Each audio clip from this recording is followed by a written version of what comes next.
Salut. Aujourd'hui, je voulais parler un petit peu des personnes qui sont pervers narcissiques. Euh, Ils ont la fâcheuse tendance à croire qu'ils sont uniques et qu'ils sont meilleurs que les autres, qui sont bien meilleurs, plus forts, etc., et qui peuvent faire mieux que les autres, etc. Mais au final, faut pas oublier que c'est des clones en fait. C'est comme des clones en fait, ils se ressemblent tous parce que au final, ils font tous souffrir en fait. Et je vais pas. Bon, le lien, il est peut-être un peu mal fichu que ce que je vais dire, mais au final, on peut considérer les pervers narcissiques un peu comme des Jésus. À la finale, ils sont crucifiés pour le bien de tout le monde, et ça va finir comme ça pour beaucoup de monde. 1,5% de la population. Donc voilà. Donc, moi en tout cas, là, je sais posé où. Là, ouais, j'ai mon dentier, ça y est. Pour, là, je l'ai pas mis pour parler parce que c'est mieux, parce que je zozote, sinon. Mais voilà. Donc voilà, je vais juste parler de ça. Ils ont tendance à croire que c'est extraordinaire ou que quand on est surdoué, c'est extraordinaire, quand il y a plein de trucs et tout. Mais bon, ils savent pas qu'à côté, il y a aussi une certaine souffrance, d'autant plus qu'on a un trouble de l'autisme. Donc ils croient trop qu'ils vont trouver le bonheur chez les gens au lieu de le chercher chez eux-mêmes, de s'auto-satisfaire de ce qu'ils font et d'être heureux eux-mêmes. Non, ils vont chercher le bonheur, ils vont même voler le bonheur de l'autre jusqu'à leur rendre quand même complètement malheureux l'autre personne en retournant la situation en disant que c'est de sa faute qu'elle est la personne est malheureuse et que lui il est heureux et tout alors que c'est lui-même qui a vampiriser toute l'énergie de sa victime et que la victime, elle est confuse, elle sait même plus à qui faire confiance, d'autant plus que le pervers narcissique a tendance à isoler la personne de sa famille, de ses amis, etc., afin qu'il reste qu'une seule personne, lui-même. Et justement que cette personne, quand elle est tellement perdue, au final, la personne, il lui reste que le pervers narcissique, en fait. Et en fait, c'est comme s'il il attrapait une souris et il la mettait en cage, en quelque sorte, une cage psychologique. Euh, et quand il va dire des trucs, il va dire non, non, j'ai jamais dit ça, tu es folle et tout, tu fabules et tout, alors qu'il l'a vraiment dit.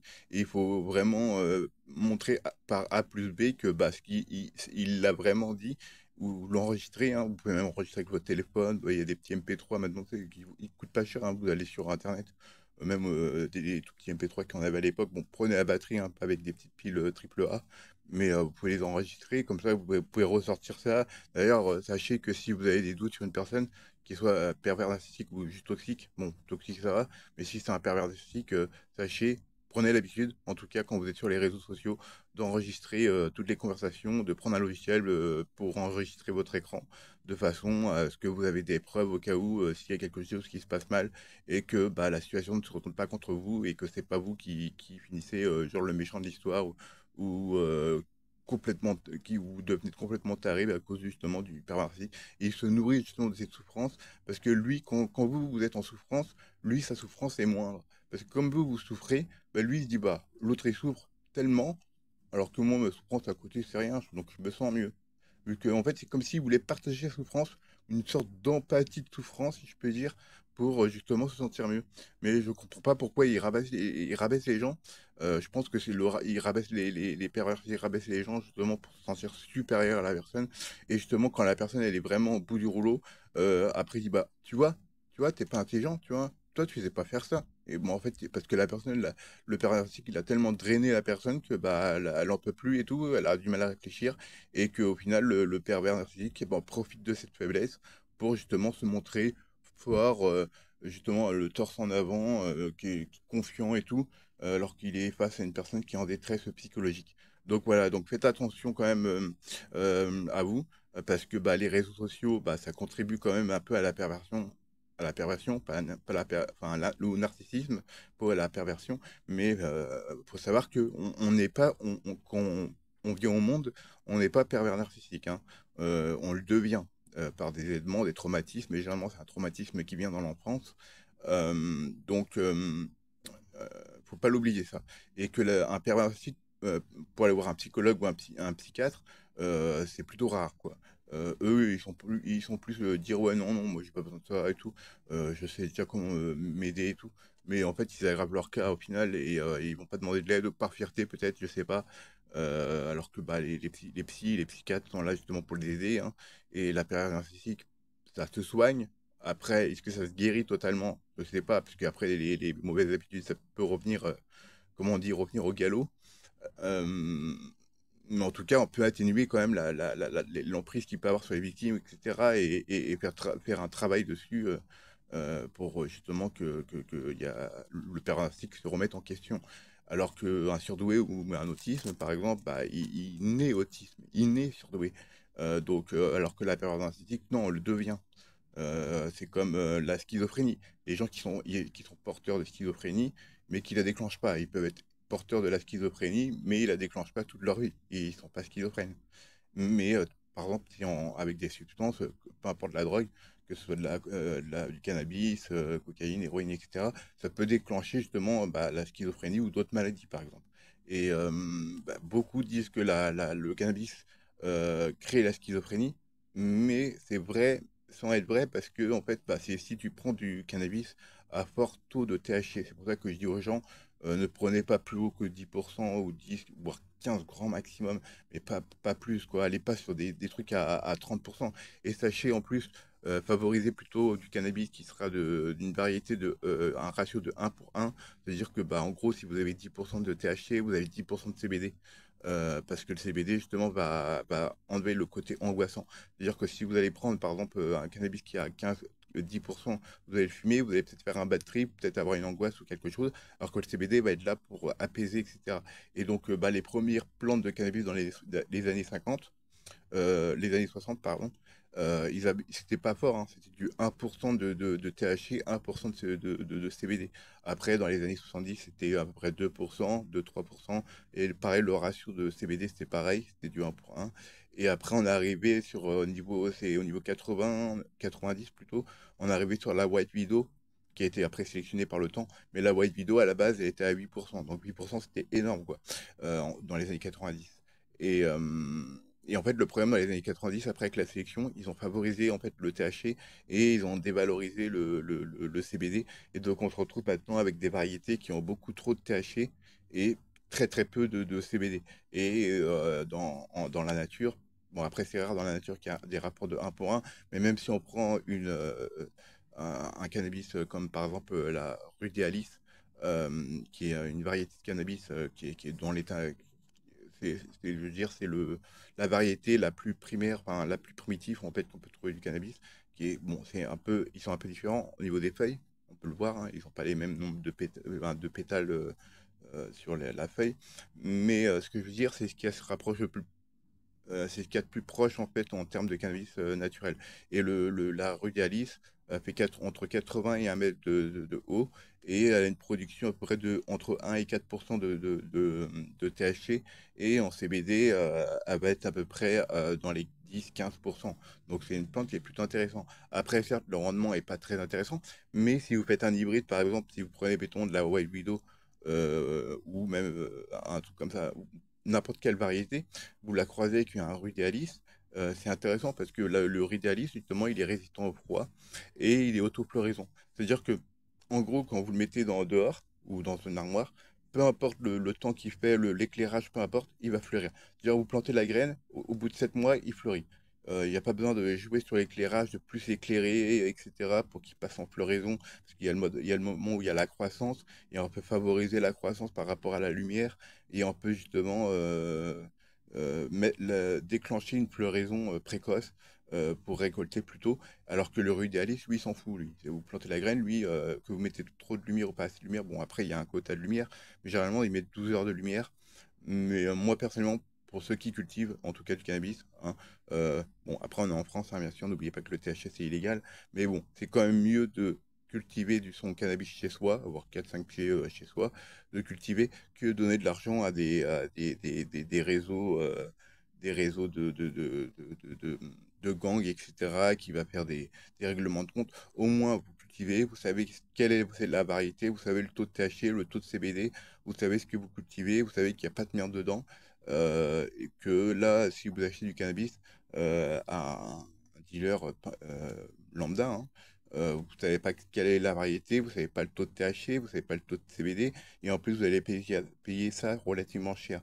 Alors que maintenant, avec des lampes qu'on met en armoire, ça revient pas si cher que ça. Euh, Disons que dans un mètre carré, bon, après ça dépend hein, ce que vous voulez faire, mais disons que sur une armoire d'un mètre carré, vous pouvez mettre 4 plantes facilement. Après, vous pouvez en mettre une seule, et cette une seule plante, eh ben, va prendre le mètre carré entier. En fait, si vous mettez 4 plantes, les 4 plantes vont prendre la place qu'ils ont, quoi. Et donc, bah, en fait, en général, on préconise justement un mètre carré par plante pour avoir le meilleur rendement, si je puis dire. Mais après, quand on en boit aux États-Unis, ce qu'ils font, eux, ils mettent ça dans des espèces de bacs, hein, des petits, comme comment on appelle ça? Des pots souples avec de la terre. Après, ils mettent des nutriments, etc. Et ça donne des beaux spécimens. Après, ils mettent des filets, etc. Parce que les têtes deviennent tellement lourdes comment on va dire, la tige peut casser. Et donc, il faut mettre les filets, etc. Mais en tout cas, bah, en toute légalité, vous pouvez quand même cultiver votre CBD chez vous tant que vous ne dépassez pas les 0,3% de THC. Et donc, bah, après, vous pouvez faire des hybrides. Par exemple, vous prenez, mettons, une variété qui, par exemple, la Auto Royal, la Royal CBG, qui a 0,3% de THC.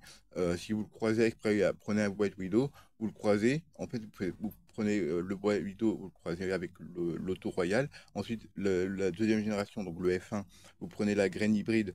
Après, vous prenez le mâle ou la femelle, ça dépend si vous avez des graines régulières. Mais généralement, les graines de CBD ou même les graines de THC, généralement, c'est des féminisés. Donc, vous prenez le mâle F1, et après, vous pollinisez après avec la graine CBD, donc qui est à 0,3, et après, vous répétez l'opération jusqu'à 6 récoltes, et au bout de la sixième récolte, justement, rendu au F6, vous allez arriver au 0,3% de THC, donc ce sera légal. Et en plus, vous aurez à peu près, vous aurez 1,5% justement de White Widow, Amnesia, peu importe la variété, et donc bah, ça fait un hybride intéressant. Et donc après, vous pouvez jouer comme ça avec des couleurs. Par exemple, vous prenez des variétés qui sont rouges, violettes, etc. Et il y a même des variétés, par exemple, c'est la Purple Matic. Bon, elle est à 0,5 de taux de THC. Bon, après, je pense pas que les flics va faire chier sur ça. Mais de toute façon, c'est pour votre consommation. Et puis, de toute façon, même si vous en vendez, bon, ça reste quand même illégal. Bon, on est un peu dans la zone grise. Mais c'est pas pour les 0,2% que les flics vont faire chier, quoi. Euh, Surtout, vous faites de mal à personne et tout, les personnes ils sont contentes. Et sachant que regardez une éthique aussi, ne vendez jamais du cannabis ou de la cocaïne ou de l'héro à des mineurs, hein, c'est la base. Quand vous fumez votre cannabis, que ce soit THC ou CBD, favorisez plutôt de la trim que le tabac. Vous mettez, mettons, de la trim pour remplacer le tabac. C'est de la trim de CBD, en fait, c'est les petites fleurs qui sont pas vendues, qui sont trop petites, ou les petites feuilles de manicure qui sont utilisées dans la trim. Par exemple, sur Internet, on peut trouver 100 grammes pour 30 euros. On peut même acheter en kilos, 1 kilo pour 200 euros. Donc, ça revient à 20 centimes le gramme. Donc, ça revient même moins cher que le tabac. Et donc, bah, vous mettez de la trim. Après, vous mettez votre fleur ou votre résine de THC ou de CBD ou CBG, peu importe. D'ailleurs, j'ai trouvé une variété de cannabis CBG. Je crois que ça s'appelle la Auto White. Et elle a 15% de CBG. Par contre, elle a 0,4% de CBD. Mais ce qui est intéressant, bah, c'est que c'est du CBG et le CBG, bah, c'est pour les douleurs. Et donc, par exemple, vu que j'ai comme un projet d'ouvrir un magasin justement de vente de chanvre de cannabis CBD, j'aurai mes cinq variétés en tout cas au début. J'aurai deux variétés à 15% de CBG pour la douleur, qui respectent les normes à 0,3%. Et j'aurai une variété qui sera 8 en CBD et CBG, 8 et 8, et deux autres variétés à 15% de CBD. Euh, et donc, après mes plantes, bah, je vais les faire analyser dans un laboratoire indépendant, que bah, ça va me coûter de l'argent, mais au moins comme ça, je saurais vraiment si le taux est légal, etc. Et ceux qui croient qu'il faut aller dans le catalogue, etc., non, vous n'êtes pas obligé d'aller dans le catalogue de graines. En fait, ce qu'il faut savoir, c'est que faut juste, j'en ai parlé avec mon père qui est policier, il m'a dit du moment qu'on dépasse pas les 0,3, c'est bon, il n'y a pas de problème. Après, bon, si ça dépasse un tout petit peu, mais si vous êtes à 0,4 ou même 0,5, normalement, vous n'avez pas trop le droit de le vendre, mais si vous avez, mettons, si vous vendez 10 grammes dans votre magasin, vous mettez, mettons, le 0,5, vous mettez 1 gramme de 0,5 dans les 0,3 et ça passe, quoi.